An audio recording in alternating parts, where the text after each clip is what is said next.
I think their adjustment at halftime was they started pushing the ball in transition a little bit more, but we got that corrected. I thought we did a better job. Um, they hit some threes, which they hadn't hit threes. We were a little bit slow getting out to those, but I think it came down to we were just obviously disheveled offensively with guys trying to find, in a game like this, was we knew it had to be an ugly game.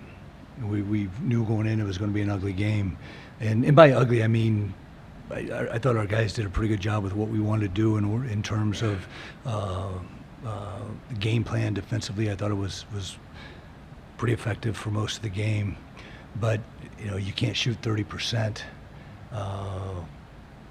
and expect to win a game like that. And I thought we had some really, really good looks at times, but they just want to go down for us. And is that just when you're playing without a point guard? Is that in late game situations? Do you have confidence in someone to have the ball in their hands and make a play? Is that where that lack of point guard? Yeah, it is. I mean, when you go back and I'm watching the game, and I'm not making, but Finley and Xavier, I think, had over half our points or close to it in game one, or you know what I mean, and the decisions that those two could make. But we got, we're in a situation right now where it sort of is what it is, and like I said, I thought our guys fought, they competed. They had 5 offensive rebounds in the first, or 4 offensive rebounds in the first 5 minutes. They had 5 at halftime. We cleaned up the rebounding. But yeah, that execution down the stretch was just a little bit tough for us.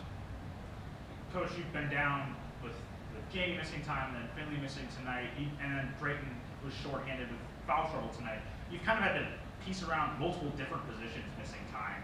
How much has it been difficult for guys to kind of find different roles, not just between games, but in games? Yeah, it's when I say it's been a challenge, that'd probably be an understatement, and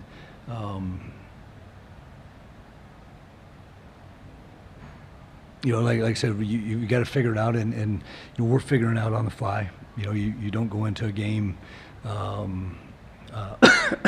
knowing somebody's going to be in foul trouble, or we thought up till shoot around that Finn was going to play, and he, God bless him, he couldn't do it. He just hurts too bad right now. So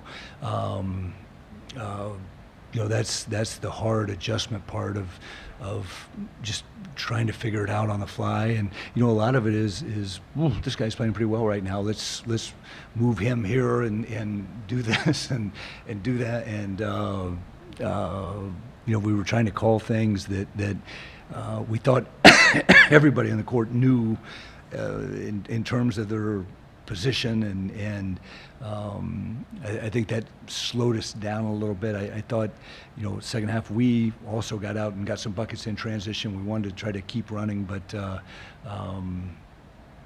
yeah, I mean, we just gotta.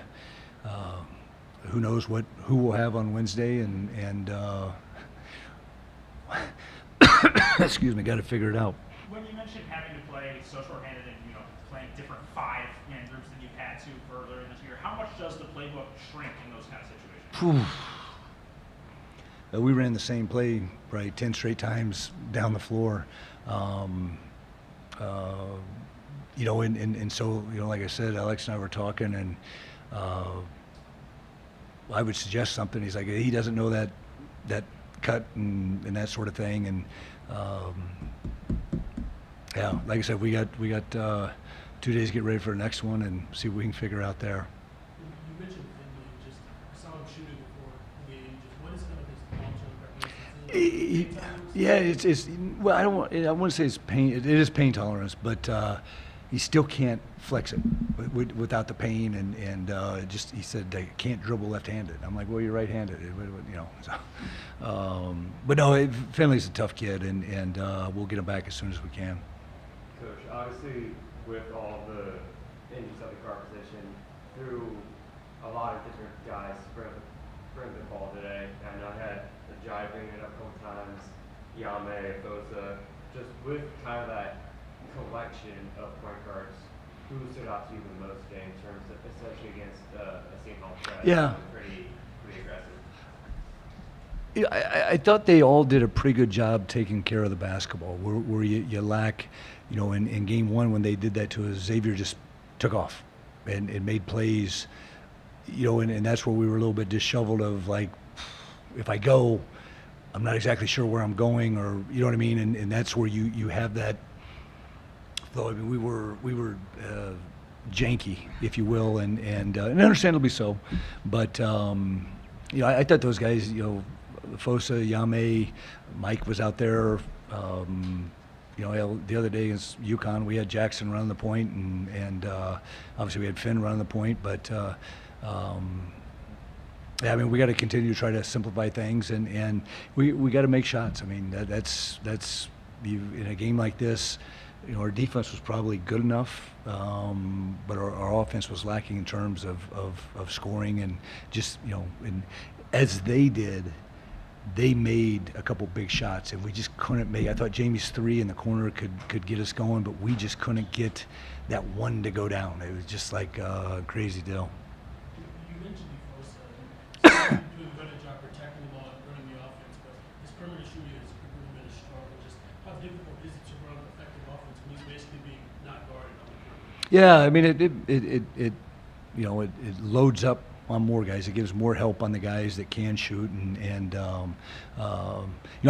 Fosa's, when they play on me, he's really good at getting downhill. We got to get him finishing better at the rim, but no, I think he understands that and tries to get in there, and we didn't spray like we wanted to in game one. We did a great job of getting in there and kicking, and that game we made threes, but now we got to keep working it. Coach, it seemed like you were able to hit Butler early. He comes back in with 9 minutes left, 4 fouls, 5 assists on the stretch, 4 of them go to AJ State and Craig. What do you think he was able to change the game late? What changed in his approach down the stretch? Well, he's a point guard, and he knew he was in foul trouble, and I'm not speaking for him, but it just like, hey, he got guys, he got the ball where the ball needed to be, even when he got into the paint. And he hit a couple pull-ups, but there were times where he found guys, and just he had a great understanding of what they needed and when they needed it. Coach, this is 6 losses in a row for you guys. I'm sure it's obviously a difficult stretch of the season, but you guys seem to be continuing to play tough. Just how important is it that they continue to play tough, and just that you continue to have their ears and their minds and their hearts every time? Yeah. No, that's got to be who we are. I think, just that's what we got to hang our hat on. If we can't lose that, we got to keep fighting, scraping, clawing, thinking, and and let the chips fall where they may. I mean, that's got to be who we are. We've got to, win the loose balls. We got to win the rebounds. We got to win the, challenge shots and all those little things. And for this group that we have right now, we've got to take great pride in that. We have to have great pride in doing all the little things that eventually make a difference in the end for us. Thanks, everybody. Thank you.